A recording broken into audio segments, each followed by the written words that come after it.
I was in a relationship since 2019 কিন্তু recently সেটা ভেঙে যায় কোনো কারণে। ভালোবেসে অমুকের সাথে আমাকে বিয়ে দিবে, তমুকের সাথে আমাকে বিয়ে দিবে, কখনো ফরহাদ ভাই, কখনো সাদিক ভাই, কখনো ইভেন বিয়ে হয়ে যাওয়া ওসমান হাদি ভাই। আজকে অনেক কিছু বলে ফেলছি, আসলে জানি না কোনটা কেমন হবে। এটা যদি সাদিক ফরহাদ ভাইরা দেখে, তোমার যে প্রাক্তন বা এক্স যার কথা তুমি বললে, এই যে তোমার একটা এত বড় সাকসেস, এটার পরে কি সে যোগাযোগ করে নাই? ওই সময়ে তো আমার মানুষের এখন অভাব নাই। আমার টাফেস্ট টাইমে তো আসলে আমি কাউকে সেভাবে পাই নাই। যাকে পেয়েছি তাকেই মূল্যায়ন করাটা আমার কাছে বেশি জরুরি, তাই ইনসাফ। যখন আবরার ফাহাদ মারা গেল তখন থেকেই আমি আসলে পলিটিক্যালি কনসিয়াস হয়ে উঠি। তার সন্তানকে গণধর্ষণ করা হবে, মেরে ফেলা হবে, এই ধরনের হুমকি পর্যন্ত আমার ফ্যামিলি পেয়েছে। যতদিন পর্যন্ত যে কেউ বাংলাদেশপন্থী থাকবে আমি তাদের সাথে। জুমা বলছে জুমা শিবির না। ইসলামকে দেখুন, এখানে শুধুমাত্র ধর্ম হিসেবে আমরা পোট্রে করতে চাই না, ইসলাম কিন্তু আমাদের কালচার। আর কি কথা আছে বলো যেটা এতদিন বলতে পারো নাই বাট বলতে চাও? Speak with Rashid is open for you.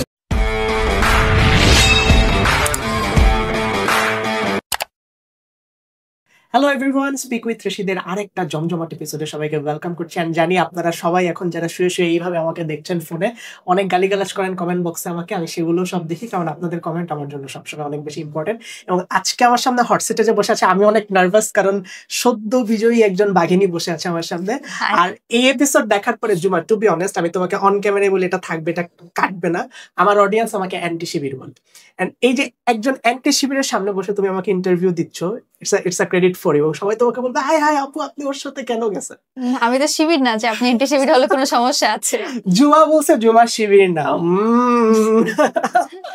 Anyways জুমা, very congratulations for the nice winning. আমরা সবাই তোমাকে দেখছি। এন্ড সত্যি কথা বলি, একটা আসলে অনেক কন্ট্রোভার্সি, অনেক কিছু থাকে, কারণ পলিটিক্স এমন একটা জিনিস, কারোর মতের বিরুদ্ধে গেলেই সেটা খারাপ, কারোর মতের বিরুদ্ধে গেলেই সেটা নিরপেক্ষ না।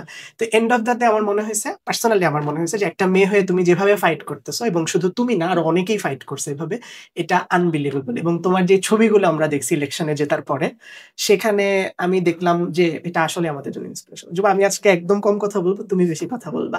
আগে বলো, কেন ঢাকা ইউনিভার্সিটিতে রাজনীতি করতে আসতে মন চাইলো? পেছনের গল্পটা শুনি। রাজনীতি বলতে আমি একেবারে অ্যাপলিটিক্যাল একজন ছিলাম জুলাইয়ের আগে। এস্থেটিক, একটু সংস্কৃতি মনা, একটু সংস্কৃতি না, পুরোপুরি আমি সাংস্কৃতিক অঙ্গন থেকেই আসা। তারপর পলিটিক্যালি কনসিয়াস ছিলাম, এটা একেবারে শুরু থেকেই ছিলাম। বিশেষ করে যখন আবরার ফাহাদ মারা গেল তখন থেকেই আমি আসলে পলিটিক্যালি কনসিয়াস হয়ে উঠি। তার আগে তো আমাদের নিরাপদ সড়ক আন্দোলন ছিল, কোটা বিরোধী আন্দোলন ছিল, সেগুলোর সময় অনেকবার ভিক্টিমাইজড হয়েছি। তখন তো আসলে অত কিছু বুঝতাম না, তখন শুধু বুঝতাম যে ক্লাস 10-এ বা 9-এ পড়ি, তখন এটুকু বুঝতাম যে আমরা তো একটা ভালোই বলছি, এখানে তো সরকার বিরোধী কিছু বলছি না, বা কাউকে তো আমরা অ্যাড্রেস করছি না, আমরা তো নিরাপদ সড়কই চাইছি, তাহলে কেন আমাদেরকে সাইবার বুলি করা হবে, বা কেন কাউকে থ্রেট করা হবে, কেন কাউকে মেরে ফেলা হবে, এটা বুঝতাম না। পরে তো আবরার ফাহাদের ঘটনাটা যখন আমরা ফার্স্ট ইয়ারে পড়ি, তখন বিষয়টা আসলো, তখন আর একটু পলিটিক্যালি ম্যাচিউর হলাম। ওই টাইম থেকেই আসলে পলিটিক্যালি কনসিয়াস, এবং মনের মধ্যে এক ধরনের ইনসাফ প্রতিষ্ঠার যে তাড়না সেটা আসে। ঢাকা বিশ্ববিদ্যালয়ে আসার পরে, ঢাকা বিশ্ববিদ্যালয়ে কোনো আন্দোলন হয়েছে আমি ছিলাম না, আসলে এরকম হয়নি। নিরাপদ ক্যাম্পাস আন্দোলন থেকে শুরু করে যখনই ছোটখাটো কোনো প্রতিবাদ জানানোর ব্যাপার এসেছে, নিজের জায়গা থেকে যতটুকু সম্ভব চেষ্টা করেছি। ছাত্রলীগের যে একা মানে একক আধিপত্য ছিল, সেটার কারণে আমি হলে পর্যন্ত থাকিনি, কারণ আমি চাইলে হলে সিট পেতাম, যেভাবে সবাই পায়। অনেক দূর থেকে যারা আসে তারা একটু আগে আগে সিট পায়, যদিও সিট নিয়ে বাণিজ্য হয়। তারপরে এইটুকু কনসিডারেশন থাকতো ওই টাইমেও। স্টিল আমি উঠিনি, কারণ সেখানে যে কালচারটা ছিল, প্র্যাকটিসটা ছিল যে অমুক আসলে উঠে দাঁড়াতে হবে, সালাম দিতে হবে, আমার এই জিনিসটা আমার আত্মসম্মান বোধে বাধতো। তাই এই জন্য আমি একেবারে প্রথম ঢাকা আসি, মানে এইটাই মানে একেবারে প্রথম বলতে থাকার জন্যই আসা, তখন তো ফার্স্ট ইয়ারে। তো তখনও আর কি আমি উঠিনি যে আমার আত্মসম্মান বোধ বিকিয়ে দিতে পারিনি। তারপরে তো সকলের সাথে মোটামুটি যারা একটু ছাত্রলীগ বিরোধী অ্যাক্টিভিজম করতো তাদের সাথে পরিচয়। জুলাইতে যেটা হলো, জুলাইয়ে যখন আমাদের উপর আক্রমণ হলো 15ই জুলাই, আমি তখন সামনের সারিতে ছিলাম। মানে আমরা তখনও বুঝে উঠতে পারিনি যে কি হচ্ছে। একদম ছাত্রলীগের যে প্রথম যে মানে ওরা ঢিল ছুটতে ছুটতে আসছিল, যে আমরা হচ্ছে দিক দিয়ে মল চত্বর হয়ে ইন্টারন্যাশনাল হল যেটা, সেটা দিয়ে একটু আমরা মোড় ঘুরছিলাম, মেয়েরা সামনে, ওই দিক দিয়ে হচ্ছে মধুর ক্যান্টিনের দিক দিয়ে এবং ওই শেডোর পাশ দিয়ে যে এফবিএস এর ওই পাশে যে এইটা, সেখান দিয়ে তারা সবাই ঢিল ছুটতে ছুটতে আসছিল। মানে সাডেনলি আমার মাথায় আর কি মাথায় এবং হাতে ঢিল এসে পড়ে। আমি উপরের দিকে তাকালাম যে উপর থেকে গাছের কিছু পড়লো কিনা, পরে দেখি যে অনেক শব্দ, কোনো সেন্স নেই। মানে আমার চারপাশ দিয়ে সবাই সরে গেছে কিন্তু আমি ওই জায়গা দিয়ে সরতেছি না, কারণ আমি মানে মনে হইতেছে আমি পিছিয়ে যাইতেছি, আমি লড়াই মাঠ ছেড়ে চলে যাচ্ছি, এরকম একটা অবস্থা। পরে ছাত্র ফেডারেশনের আরমান ভাই, আমি যে শুধু ওদের সাথে আমি ফাইট করবো এরকম একটা অবস্থা, ওরা আমার আশেপাশে সবাইকেই মারতেছিল। তারপর হচ্ছে রিক্সা টিক্সা, যে রিক্সায় মাইক ছিল সব ভেঙে ফেলতেছিল, পাশে সময় টিভি লাইভ করতেছিল। ওই যে একেবারে সবার মাঝখানে আমি ছিলাম, কেন জানি না ওদেরকে আমি একদম মানে যেভাবে যা বলা যায় একেবারে খারাপ ভাষায় বলছিলাম। আরমান ভাই গিয়ে আমাকে নিয়ে আসে। তো সেই দিন আর কি একদম সিদ্ধান্ত নিই যে আজকে থেকে সরকার পতনের জন্য যা যা করা লাগে সব করব। তো সেই জায়গা দিয়ে পলিটিক্যালি একেবারে পলিটিক্যাল হয়ে ওঠার চিন্তা ভাবনা। তারপর তো জুলাই আন্দোলন শেষ হলো। তখন আবার দেখি যে যখন হুট করে হাসিনা তো এত তাড়াতাড়ি চলে যাবে আমাদের কারোরই ভাবনাই ছিল না। আমরা পেরেছি। তারপরে তো সমন্বয়করা কাইন্ড অফ চলে আসে ক্ষমতায়। তখন তো তাদের সাথে যাওয়ার আর কোনো প্রশ্নই আসে না। ছাত্রদলও এক ধরনের ক্ষমতায়। তাদের সাথেও যাওয়ার প্রশ্ন উঠে না। তো এই ক্ষমতা থেকে দূরে থাকতে চেয়েই আসলে আমি কোনো রাজনৈতিক দলে যুক্ত হইনি। তখন আসলে কে ক্ষমতায় সেটা বোঝা যাচ্ছিল না। সবাই ক্ষমতায় একসাথে। তখন ভাবলাম যে কালচারাল ফেসিজম যেটা সেটাকে অ্যাড্রেস করা জরুরি এবং সেটা মানে ফেসিবাদকে টিকিয়ে রাখে তো কালচার। তো সেই জায়গা থেকে কালচারাল ফেসিজমকে ইনকিলাব মঞ্চ অ্যাড্রেস করে, তারা এটা নিয়ে কাজ করে। আমি সেটার সাথে যুক্ত হই এবং সেখান দিয়ে আর কি আমার রাজনৈতিক যাত্রা শুরু। তোমার স্কুল ছোটবেলা কোথায় হয়েছে সবকিছু? আমি হচ্ছে মহেশখালীর মেয়ে। ও, পাহাড়ি মানে এই কক্সবাজার মহেশখালী? জি। সেখানে হচ্ছে আমি ক্লাস 8 পর্যন্ত পড়েছি আমার মহেশখালীতে। Class 9, 10 first year, second year আমার কক্সবাজার সরকারি বালিকা উচ্চ বিদ্যালয় এবং কক্সবাজার সরকারি কলেজ, সেখান থেকে ঢাকা বিশ্ববিদ্যালয়। কক্সবাজারে যখন যাই, এই যে 12 ঘন্টার জার্নি করে যাই, ওই রকম একটা জায়গা থেকে এই পর্যন্ত আসা, এখন you are the representative of ডাকসুইট, মিন্স আ লট কিন্তু না? বলা যায়, কারণ আমাদের জীবনের যে স্ট্রাগলটা সেটা মানে কাইন্ড অফ আমরা নেচারের সাথে স্ট্রাগল করি, যে আমাদের হ্যাঁ, প্রত্যেকটা বছর জলোচ্ছ্বাস, অনেক ধরনের মানে আমাদের অনেকের স্ট্রাগল কাইন্ড অফ হয় ফাইন্যান্সিয়াল, অনেকের হয় যে ফ্যামিলি বা অনেক কিছু। আমার স্ট্রাগলটা আসলে সবসময় আমার নিজের সাথেই, নিজের যেটা করেছি যেটা করিনি, যে স্বপ্ন সেটা ছোঁয়া। আমার স্ট্রাগলটা সবসময় এরকমই, আর নেচারের সাথে এখান দিয়ে মনে হয় বাইবর্ন আমি স্ট্রাগল করাটা শিখেছি। আর বাড়ির লোকের এক্সপ্রেশন কি এত বড় ভিক্টরির পরে? বাসার লোক সবাই সাপোর্ট করে নাকি বলছিল যে এই মেয়ে মানুষ এগুলোর মধ্যে যাইস না? আমি এই জায়গায় খুবই প্রিভিলেজড, খুবই প্রিভিলেজড। আমি আব্বু আম্মুর কাছে খুবই কৃতজ্ঞ। কারণ আমি ছোটবেলা থেকে আমি ৮-১০ জনের মতো সত্যি বলতে বড় হইনি। আমি যখন ক্লাস 6 এ পড়ি তখন আব্বু মানে আমার আব্বু খুবই ছিল যে তখন আমি পড়াশোনায় ভালো ছিলাম, বিভিন্ন বৃত্তি পরীক্ষায় করতাম। আব্বু আরকি আমাকে হুট করে একদিন প্রথম আলো গণিত অলিম্পিয়াড যেটা সেটার ই তো মানে ওখানে যে অ্যাপ্লিকেশন সেটা পূরণ করে ফেলে এবং ওখানে হচ্ছে আমি পরীক্ষা দিতে আসি। মানে এটা এক্সপেকটেশন এরই বাইরে। আমি একদম গ্রামের স্কুলে পড়ি, ওখান দিয়ে এসে আমি হুট করে ফার্স্ট রানার আপ হয়ে যাই। একদম অনেক ভালো মার্ক করে ফেলি। তো বাকি সবার সাথে কম্পিটিশন করে আমার ওই জায়গাটা কেউ ভাবেনি, যে আমি ভাবতেছিলাম যে আমি দোয়া করতেছিলাম আব্বু আমার এত কষ্ট করে নিয়ে আসছে, আল্লাহ পেছন দিকে কোনো একটা জায়গায় আমাকে একটু রাইখো যাতেই হয়। পরে দেখি যে সব শেষ হয়ে গেল, মানে চ্যাম্পিয়নের কথা ঘোষণা করবে, আমি তো চলে যাব, যে আমি আব্বুকে বলছি চলো চলে যাই, যে আমি হয়তো হব না। তখন হুট করে দেখি যে আমার নামটা ঘোষণা করছে চ্যাম্পিয়নে, ফার্স্ট রানার আপে, একদম প্রথম যে হয়েছে, মানে ফার্স্ট রানার আপে সবচেয়ে বেশি মার্ক পাওয়া। তো তখন সম্ভবত চ্যাম্পিয়ন হয়েছিল 2 জন, আমি থার্ড হয়েছিলাম এরকম আরকি। তো ওটা আমার জন্য অনেক বিশাল ছিল, কারণ আমি তখন পর্যন্ত ওরকম বড় সার্কেলে এসে কিছু করিনি। তো সেই জায়গা থেকে আমার কনফিডেন্সটা গ্রো হয় যে আমার পটেনশিয়াল আছে, এটা আমি তখন দিয়ে বিশ্বাস করা শুরু করি। এবং আব্বু-আম্মু এটাকে অ্যাড্রেস করে যে আমার পটেনশিয়াল আছে, আমাকে ভালো জায়গায় যেতে হবে। তখন থেকে তারা আমাকে শহরে পড়ানো, সব ধরনের সাপোর্ট দেওয়া কালচারালি, এবং আমি ক্লাস 2 থেকেও আসলে উদীচী করি। এই ছোটবেলা থেকে হচ্ছে আমি গান, নাচ, আর্ট সবকিছুই আব্বু-আম্মু শিখিয়েছে। কোনো কিছুতে কখনো যাতে আমি কোথাও গিয়ে কারো সাথে কম্পিটিশন এ পারবো না বা কখনো আমার মনে হবে যে এটা আমি পারি না, এটা আমি জানি না, এটাতে আমার নলেজ নাই, এই জায়গাটা কখনো রাখিনি। তো ডাকসুর পেপারেও যেটা আমি ১ম এ সিদ্ধান্ত তো নিয়েছিলাম আমি করব না। ঢাকা বিশ্ববিদ্যালয়ে আসার পরে অনেক কিছু করার সুযোগ ছিল। স্টিল আমি সবকিছু থেকে ব্যক্তিগত কারণে দূরে ছিলাম, বিভিন্ন কারণে। তো পরবর্তীতে আর কি যখন আব্বুর সাথে সিদ্ধান্ত নিলাম যে আব্বু এরকম তো সবাই বলতেছে করা উচিত, কি করব? আব্বু বলে তুমি নিজে বুঝে তোমার যেটা ভালো লাগে। এই জায়গাটা আমি সব সময় পেয়েছি আব্বু আম্মুর কাছে যে আমাকে পরামর্শ দেয়, কিন্তু কখনো আমাকে এটা করো ওটা করো বলে না। আমাকে সবসময় নিজের সিদ্ধান্ত নিজেকে নিতে দেয়, বড়জোর আমার সিদ্ধান্তটা সঠিক হওয়ার জন্য কিছু পরামর্শ দেয়। এই জায়গাটাতে আমি আব্বু আম্মুর কাছে খুবই খুবই কৃতজ্ঞ। আব্বু আম্মু অনেক বেশি কথা শুনেছে। দেখুন এই জায়গা থেকে কোনো মেয়েকে তার সন্তানকে গণধর্ষণ করা হবে, মেরে ফেলা হবে, এই ধরনের হুমকি পর্যন্ত আমার ফ্যামিলি পেয়েছে। স্টিল তারা আমাকে কিছু বলেনি। দেখা গেল আম্মু খুব রাগ করে যে, "তুমি এই কথাটা কেন বললা? অমুকের ব্যাপারে এই কথাটা কেন বললা?" এটা আমাকে বলল সকালবেলা।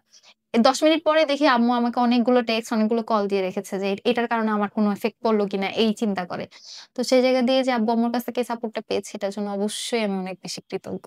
তুমি না জুমা সত্যি করে একটা কথা বলি, মানে বলতে পারো এটা তোমার বড় ভাই হিসেবে আমি একটা কমেন্ট করতেছি।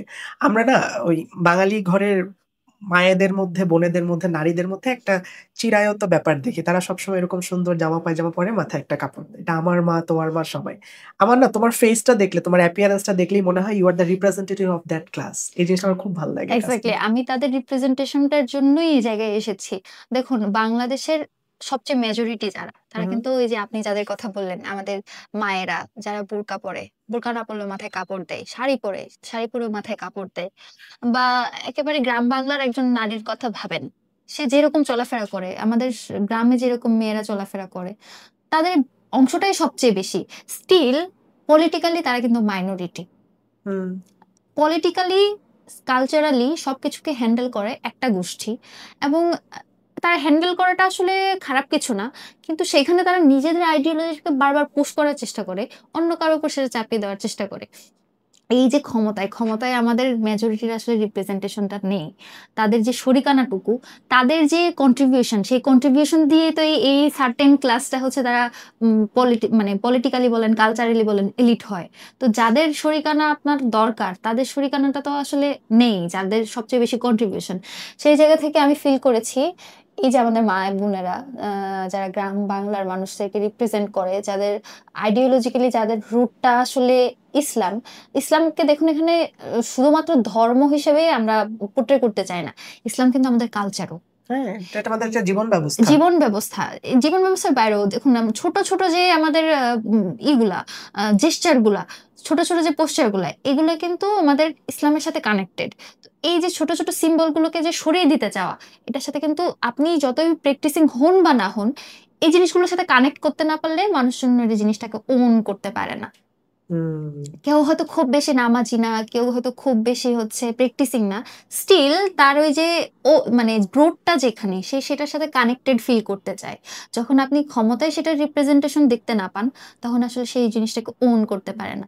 তো সেই জায়গা থেকেই আমার মনে হয়েছে এই রিপ্রেজেন্টেশনটা আমার জরুরি, আমার এই জায়গাটায় থাকা জরুরি। যতই আমার কষ্ট হোক, অন্য ১০ জনের জন্য আমার এই কাজটা চালিয়ে যেতে হবে। আচ্ছা জুমা, তুমি একটু আগে বললা তুমি শিবির না। এটা যদি সাদিক ফারহাদ ভাইরা দেখে, আবার আমি একটু আগে দেখছি তুমি এক জায়গায় বলছো তুমি বিএনপিতে যোগ দিতে চাও। ব্যাপারটা কি বলো তো, তুমি আসলে কি চাও? আমি চাই প্রথমে ক্লিয়ার করো কেন তুমি শিবির না, দ্বিতীয়ত ক্লিয়ার করো বিএনপিতে যোগ দিতে চাইছো, এটা আসলে কেন দিতে চাও? আমি কি চাই সেটা বলি। বলো। আমি চাই যারাই বাংলাদেশপন্থী হবে, আমি তাদের সাথে সারা জীবন কাজ করতে চাই। বাংলাদেশপন্থী বিএনপি যতদিন বাংলাদেশপন্থী থাকবে, শিবির যতদিন বাংলাদেশপন্থী থাকবে, আমার শিবির হতেও সমস্যা নেই, আমার বিএনপি হতেও সমস্যা নেই। ব্যাপারটা হচ্ছে কে কার পারপাস সার্ভ করতেছে, বা তার কাজকর্মে আমি কিসের রিফ্লেকশনটা দেখতে পাচ্ছি। এখন আমি শিবির না, কারণ আমি তাদের আইডিওলজি ওন করি না, বা আমি তাদের কোনো কমিটিতে নেই, বা তাদের কোনো স্ট্রাকচার আমি ফলো করি না। আমি তাদের সাথে অ্যালায়েন্সে গিয়েছি। আমি বিএনপিতে যোগ দেব বলিনি, আমি বলেছি সম্ভাবনা আছে। কারণ আমার কাছে জিজ্ঞেস করা হয়েছে ভবিষ্যতে আমাকে জামাতে বা ছাত্রী সংস্থায় দেখতে পাবে কিনা।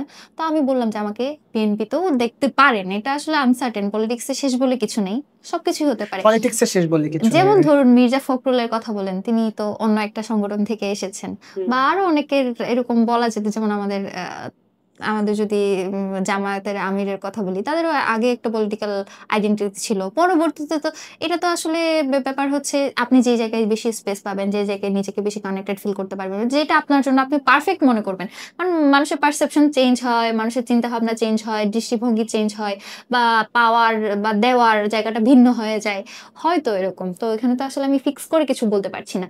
তো তবে আমার মোরালিটির জায়গা থেকে আমি যেটা মনে করি, যতদিন পর্যন্ত যে কেউ বাংলাদেশপন্থী থাকবে, আমি তাদের সাথে ইভেন ইভেন যদি হচ্ছে কোনো বামপন্থী দল, যেখানে হচ্ছে আমি আমার জায়গাটুকু ইনশিওর করে আমি আমার ধর্ম ব্যবস্থা, আমার নিজস্ব আইডিওলজি, এইসব কিছুর সাথে রেখে বাংলাদেশপন্থী যদি কোনো বামপন্থী দল হয়, আমি তাদের সাথে অ্যালায়েন্সে যাব, যোগ দেব না হয়তো, কিন্তু অ্যালায়েন্সে যাব।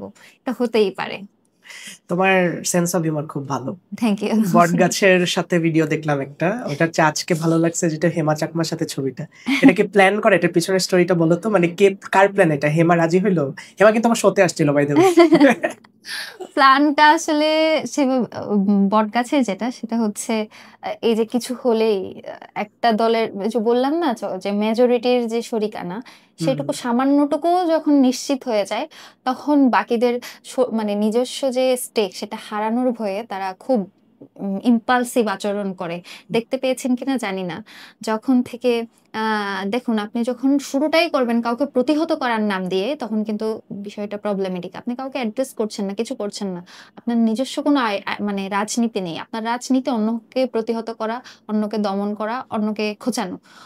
তখন হচ্ছে এই যে আমাদের ক্ষমা কর হে বটবৃক্ষের কাছে, যেহেতু তারা ভাবতেই পারেনি যে আমি জিতে আসবো, আমি জিতে যাওয়ার পর তাদের কি কষ্ট, সেজন্য আমি বটবৃক্ষের কাছে ক্ষমা চেয়ে নিলাম।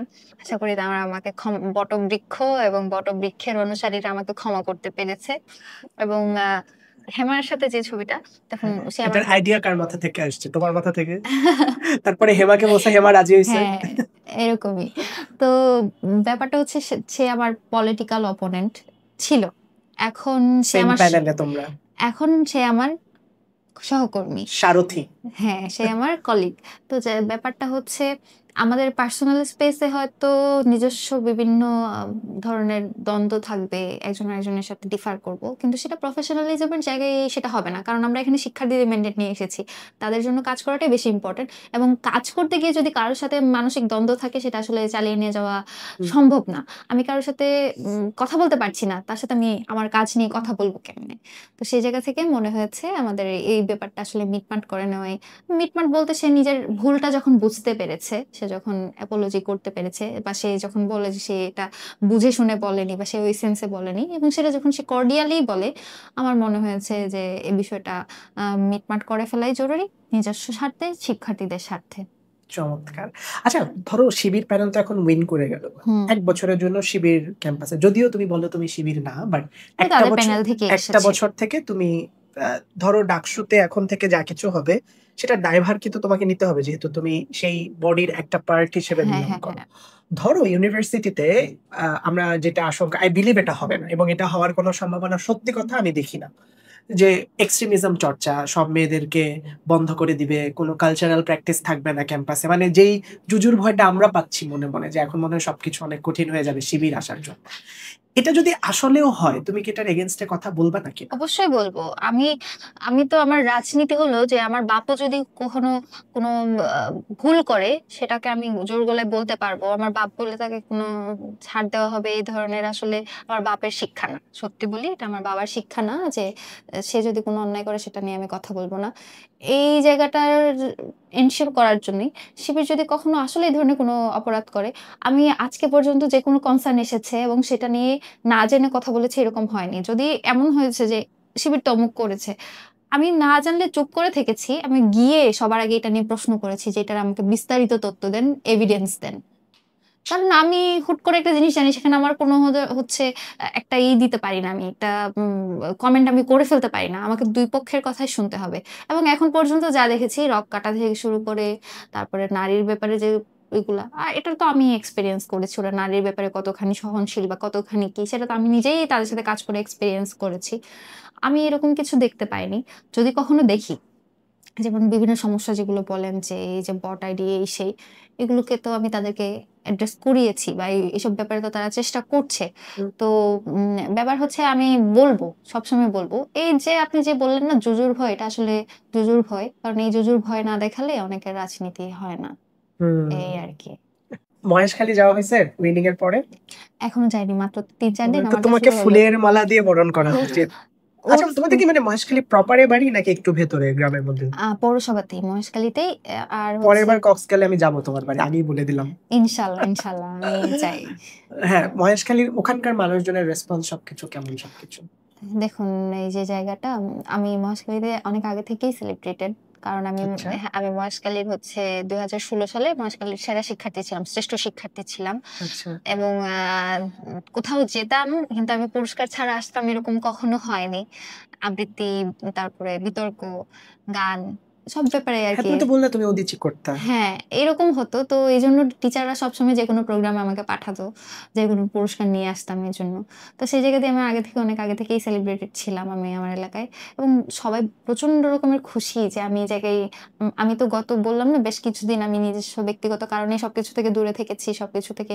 ইভেন আমি কখনো মিডিয়াও ফেস করিনি। কারণ এই যে নিচে কমেন্ট বক্সে যে কমেন্ট গুলো আসে এগুলো আসলে নিতে পারতাম না। আমি পার্সোনালি এটা কি চাইতাম। উইনিং এর পরে?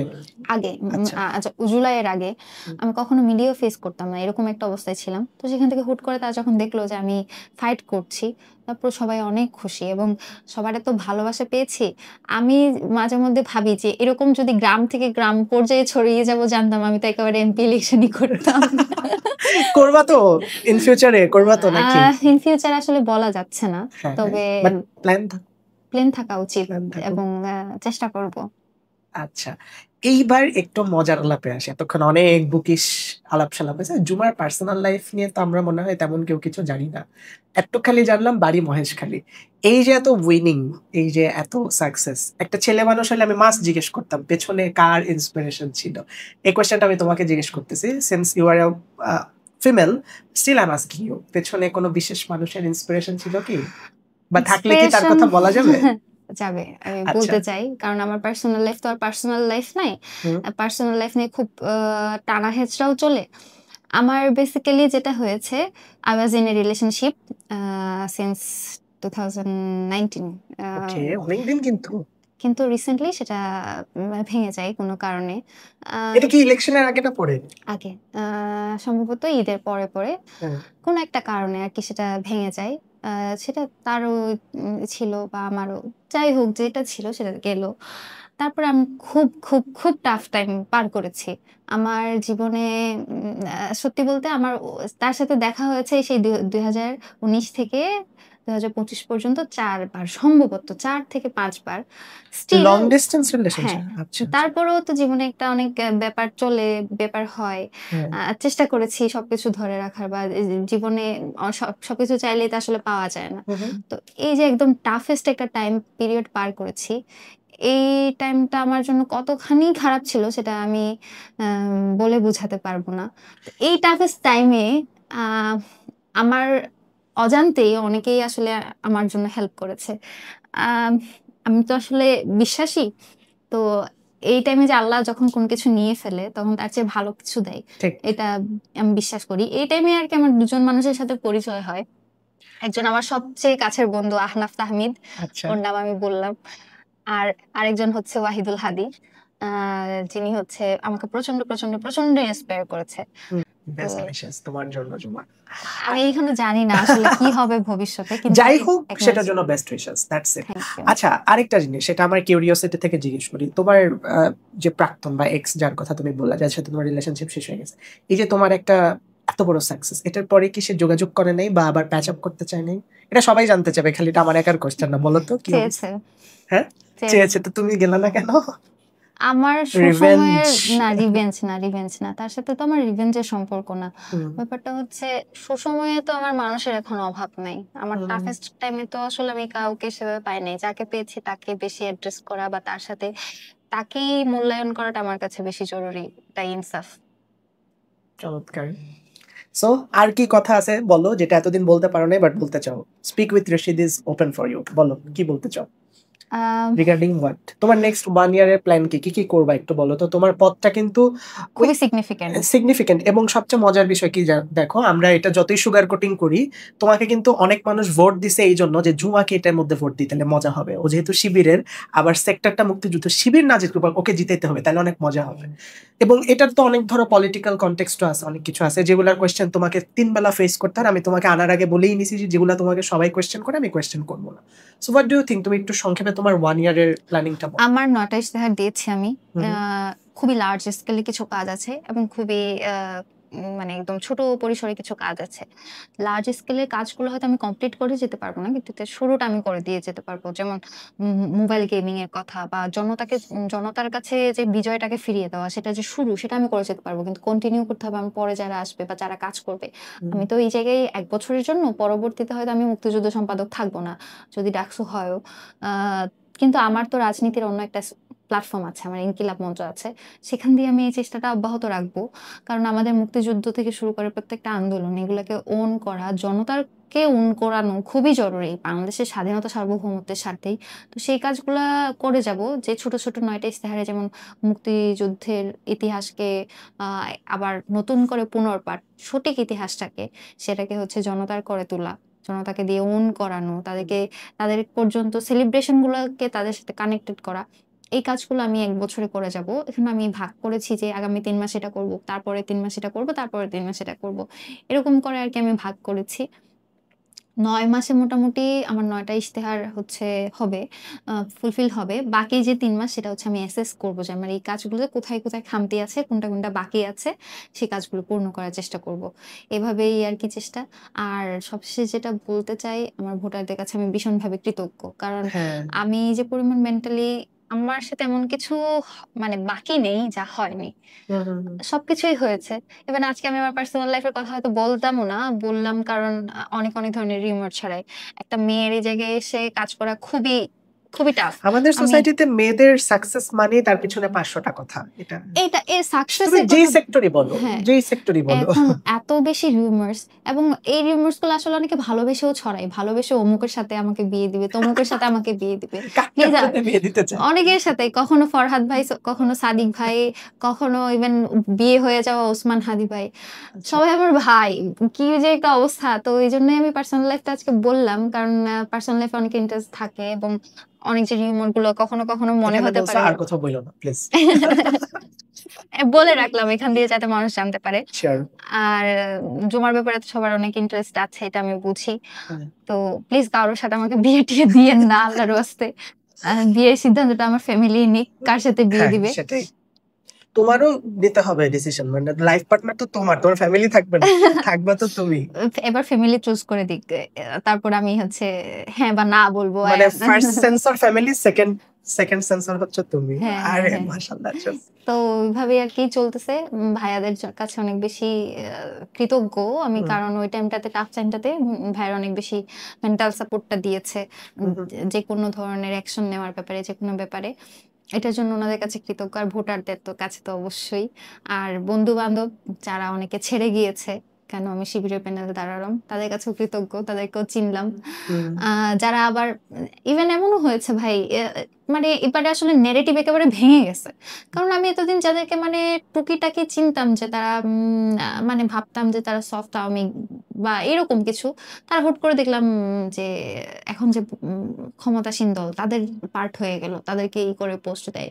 আমি কেন দাঁড়ালাম সেটা নিয়ে। ইভেন তারা আমার খুবই ক্লোজ, তারা আমাকে খুব ভালো মতো চিনে, আমি কোনো অন্যায় করব না এটুকু যারা বিশ্বাস করে, স্টিল তারা বিপক্ষে চলে গেল। ইভেন যারা শিবিরেরকে পছন্দ করার কথাই না, অনেকে আছে না ইউনিভার্সিটিতে যারা একটু পশ লাইফ লিড করে, যাদের পছন্দই করে না, শিবিরকে পছন্দ করারই কথা না, যাদের সাথে আমার কখনোই মানে আইডিওলজিক্যালি বা কোনো গ্রুপে যাদের সাথে আমার কখনো পরিচয় কথা হয় নাই, তারা আমাকে মেসেজ দিয়ে বললো যে দোস্ত তুই জিতবি, তোকেই ভোট দিব। কারণ তার আইডিওলজি, তার লাইফস্টাইলের সাথে শিবির যায় না। আমি তাদের মধ্যে একজন। এরকমই কাইন্ডা, যে পশ গ্রুপ যেটাকে আমরা বলি, যারা একটু করে বা একটু অন্যরকম ভাবে ভাবে, তারা পর্যন্ত ভোট দিয়েছে। তো এই জায়গাটা তো আসলে অনেক বড় পাওনা। এই যে কি ন্যারেটিভ কে দাঁড় করাবে, এখানে কোন ন্যারেটিভের খেলা আসলে চলছেই না। আজকে অনেক কিছু বলে ফেলছি। আসলে আ জানি না কোনটা কেমন হবে, কি কার ভালো কাছে হবে। কোন তৈরি করবে। পার্সোনাল লাইফটা বলা আসলেই খুবই জরুরি ছিল বলেই বলা। এটা নিয়েও হয়তো অনেক কানাঘুষা হয়, অনেক কিছু হয়। স্টিল এই যে আমি এটুকুতে এসে দাঁড়িয়েছি, তার পেছনের মানুষগুলোকে অ্যাকনলেজ করা খুবই জরুরি। এজন্যই বললাম। খুব জরুরি আসলে। আর আমি অবশ্যই আমার ইনকিলাব মঞ্চের মানুষগুলোর কাছে খুবই, খুবই, খুবই কৃতজ্ঞ। কারণ গত ১ বছর সময় ধরে যাদের সাথে কাজ করছি, আমি সবসময় বলি যে আমি বাই-বর্ন আমার বাবার কাছ থেকে সততা আর সাহসিকতা নিয়ে এসেছি। কিন্তু আমি প্র্যাকটিস করেছি ইনকিলাব মঞ্চে। কারণ এই যে আমাদের ক্রাউড ফান্ডিং এ যে টাকাটা আসে, আমি পার্সোনালি ধরেন কোথাও খাইতে গেলে হয়তো আমি ৳১৫০০-১৬০০ একা বসে বিল দিয়ে ফেলি। কিন্তু যখন আমরা ৩ জন কোথাও খাইতে যাই, আমরা হিসাব করি যে ৳৩০০ র মধ্যে ৩ জনকে খেতে হবে। কারণ এটা মানুষের টাকা। আমাকে তার কাছে হিসাব দিতে হবে, জবাবদিহিতা দিতে হবে। তো আমাদের কাছে তো এমন না যে টাকা নাই। কিন্তু আমরা কোথাও যাচ্ছি যে আমরা সংগঠনের টাকায় খাবো। আমরা ওই যে জবাবদিহিতার জায়গাটা এনশিওর করি। এই জিনিসটা প্র্যাকটিস করি। প্রত্যেকটা প্রোগ্রাম শেষে কত টাকা এসেছে, কত টাকা ব্যয় হয়েছে দিয়ে দিই। এবং নিজেদের পকেটের টাকা খরচ করে শুধুমাত্র প্রোগ্রাম মানে সংগঠন করে মনে হয় শুধুমাত্র ইনকিলাব মঞ্চ। এই যে আমাদের আগে একটা ভীষণ সুন্দর লাইফ ছিল। জুলাইয়ের পরে তো সেটা আসলে নাই বলতে গেলে। তারপরেও ওই যে বাংলাদেশের স্বার্থে কাজ করতে হবে। এই যে অনেকে টিউশন বাদ দিল, তাদের নিজস্ব চাকরি, এই যে নিজস্ব ক্যারিয়ার। কিন্তু ভাইদের কথা যেহেতু বলি একেবারে রিটেন হয়ে যাবে, বিসিএস হয়ে যাবে এরকম অবস্থা। স্টিল তারা এই কাজগুলো করার জন্য এই জায়গায় থেকে যাচ্ছে। তো তাদের বিষয়গুলা আমাকে এত বেশি ইন্সপায়ার করে যে নিজের কোনো স্যাক্রিফাইসকে আসলে বড় বলে মনে হয় না। এবং এত স্যাক্রিফাইস করে এই জায়গায় যে টিকে থাকা, এই টিকে থাকার লড়াইটা আসলে ইনকিলাব থেকেই শিখেছি। অবশ্যই তাদের কাছে কৃতজ্ঞ। এবং জনগণ বিচার করবে ভবিষ্যতে আমাদের কি হবে, তাদের দোয়া এবং ভালোবাসা চাই। তুমি যদি তোমার নেক্সট যে জার্নি সেটাতে এই যে আজকে এখানে বসে যে কথাগুলা বললা, এই ইডিওলজি গুলা যদি স্ট্রিক্ট রাখতে পারো, আই বিলিভ জনগণ তোমাকে সবসময় এইভাবে ভালোবাসবে। এন্ড ইন ফিউচারে আমরা জুমাকে আরো আরো আরো বড় জায়গায় দেখবো। তখন আমি প্রাউডলি বলবো যে এই জুমার ইন্টারভিউ আমি একবার করছিলাম। Thank you so much. Juma, আমার তো শো অলমোস্ট শেষের দিকে, কিন্তু শেষ করার আগে আমার কয়েকটা ঝটপট কোশ্চেন আছে। এগুলা কোশ্চেন হচ্ছে শুনলে তোমার মনে হবে তুমি মিস ওয়ার্ল্ডে চলে আসছো, তাই তোমাকে এইসব ইন্টেলেকচুয়াল কোশ্চেন করা হচ্ছে। আমি বলি, তুমি ঝটপট অ্যান্সার দিয়ে দাও। হ্যাঁ, ধরো তোমাকে হাইপোথেটিক্যালি ৩টা উইশ দেওয়া হলো, তুমি একটা আলাদিনের চেরাগ পেয়ে গেছো, তোমার ৩টা উইশ কি হবে? আমার প্রথম উইশ হবে বাংলাদেশ থেকে ভারতীয় আধিপত্যবাদ মুক্ত করা। ও বাবা। সেকেন্ড উইশ হবে বাংলাদেশে এরকম একটা ইন্টেলেকচুয়াল তৈরি করা যারা intellectual as well as vocal, যারা যখন ইন্টেলেকচুয়াল সাপোর্ট দিতে হবে ইন্টেলেকচুয়ালি সাপোর্ট দিবে, যখন রাজপথে থাকতে হবে এরকম একটা গ্রুপ তৈরি করা, যেটা ইনকিলাব চেষ্টা করছে। এবং থার্ড হচ্ছে ইনকিলাব কালচারাল সেন্টার নামে আমাদের একটা প্রতিষ্ঠান আছে বাংলা মোটরে। আমি চাইবো ওটা যাতে, এখন আমরা 1500 স্কয়ার ফিটের হচ্ছে নিয়ে কাজ করছি, ফ্লোর নিয়ে। আমি চাইবো এটা যাতে একটা 20 তলা বিল্ডিং এ পরিণত হয় খুব শীঘ্রই। ওয়াও, নিজের কোনো ইচ্ছা নাই, সব ডলার দেশের জন্য, এটা কিছু হইলো? আমি আমার ডলার দেশ নিয়েই তো জুমা, এখানেই তো আমি। So since you are Juma and you are a leader, যদি তোমাকে এরকম একটা অপশন দেওয়া হয়, তুমি ওয়ার্ল্ডের 3জন বেস্ট লিডারের সাথে একটা ডিনার পার্টিতে অংশগ্রহণ করতে পারবা, এবং 3জনকে তুমি আলাদা আলাদা 3টা কোয়েশ্চেন করতে পারবা। তুমি যে কোনো লিডারকে অ্যাড করতে পারো, যারা পাস্ট হয়ে গেছে এই পৃথিবী থেকে, তাদেরকেও তুমি আনতে পারো। কোন 3জন হবে এবং ওই 3জনকে তুমি কি কি জিজ্ঞেস করবা ডিনার পার্টিতে খেতে খেতে? আমি নেলসন ম্যান্ডেলাকে আনতে চাই। কি জিজ্ঞেস করবা তাকে? তার লাইফ নিয়েই জিজ্ঞেস করব, তার যে স্ট্রাগল এটা নিয়ে জিজ্ঞেস করব যে সে কিভাবে পারলো। সেকেন্ডলি শেখ মুজিবকে আনতে চাই এবং তার কাছে 25শে মার্চের পুরো ব্যাপারটা আসলে জানতে চাই, যে ব্যাপারটা কেমন ছিল এবং তার কে ছিল, মোটিভ কি ছিল, কারণ এটা নিয়ে প্রচুর কন্ট্রোভার্সি হয়। এবং থার্ডলি আমি আমি আমার নেতা মনে করি আমার ওসমান ভাইকে, ওসমান হাদি ভাই। এবং তার কাছে আর কি আমি জানতে চাই না, আমি তার কাছ থেকে আসলে তার সব ইন্টেলেকচুয়াল গুলার ব্যাপারে একটা অ্যাসেট দাবি করতে চাই, যেটা এখনো আমি পারি। এবং তাদের ব্যাপারে আমি চাই যে তাকে আমি ইন্টেলেকচুয়ালি খুবই মানি। তো ওই জায়গা থেকে আমি চাই যে সে আমাকে তার অ্যাসেট গুলো দিয়ে যাক। আচ্ছা, তোমার বাড়ি তো মহেশখালী। কক্সবাজারের সবচাইতে সুন্দর জায়গা হচ্ছে মেরিন ড্রাইভ। আমি কক্সবাজারে গেলে কোথাও যাই না যাই, মেরিন ড্রাইভে একটা ট্রিপ দিই। ধরো এই মেরিন ড্রাইভে তোমার 3টা আলাদা particular long drive trip opportunity, 3জনের সাথে তুমি আলাদা আলাদা 3টা ট্রিপে যেতে পারবা। কোন 3জন এবং কেন? You can add any name, celebrities বা তোমার পছন্দের কেউ বা তোমার ফ্যামিলির কেউ, এনিওয়ান ইউ ক্যান অ্যাড। অবশ্যই আমার হাজবেন্ড এক নম্বরে। আই মিন হবু হাজবেন্ড নাকি হাজবেন্ড হয়ে গেছে? হয় নাই এটা ভবিষ্যতের কথা। আচ্ছা তাকে নিয়ে ইনশাআল্লাহ যাব। ওকে। দুই সেকেন্ডলি হচ্ছে আমার দুজন বন্ধু আছে। কারা? আমার আমার দুজন বন্ধুর কথা আজকে আমি আসলে বন্ধু-বান্ধবের কথা বলি না। আজকে মাস্ট আমার তাদেরকে আমার অনেক শুভাকাঙ্ক্ষী আছে। কিন্তু এই দুজন বন্ধুর কথা কেন বলা? তারা আসলে স্রোতের বিপরীতে গিয়ে মানে একেবারে সবকিছু ত্যাগ করেই আমার পাশে দাঁড়িয়েছে। আ আমার বান্ধবী তাসনিম, সে জাহাঙ্গীরনগরে পড়ে এবং আমার নিতু, আমার ক্লাসমেট। ওরা একেবারে স্রোতের বিপরীতে গিয়ে আমার পাশে দাঁড়িয়েছে। কারণ দুজনে আইডিওলজিক্যালি শিবিরকে ওন করে না বা আমি যে কাজগুলো করি এগুলোকে তারা ওন করে না। স্টিল তারা শুধু বন্ধু জন্য বন্ধু বলেই। কারণ বলতে গেলে হচ্ছে ওরা এটুকু বিশ্বাস করে জুমা যাই করুক কখনো কারো ক্ষতি করবে না। তো এই বিশ্বাসটা আমার খুব দরকারি এবং তাসনিম হচ্ছে আমার একেবারে ছোটবেলার ফ্রেন্ড, স্কুল ফ্রেন্ড, ক্লাস 9 থেকে। স্টিল আমরা একসাথে আমার বন্ধু। তো ওদের দুজনকে নিয়ে তাসনিমও কক্সবাজারের। আমরা অনেকবার মেরিন ড্রাইভ ঘুরেছি। যদি কোনো স্পেশাল ট্রিপ হয় আমি ওদের দুজনকে নিয়ে যেতে চাই। 3 number 3 of course my parents. My parents. Oh that's great. এবং তাদের অবদান আমি আসলে কখনো বলে শেষ করতে পারবো না।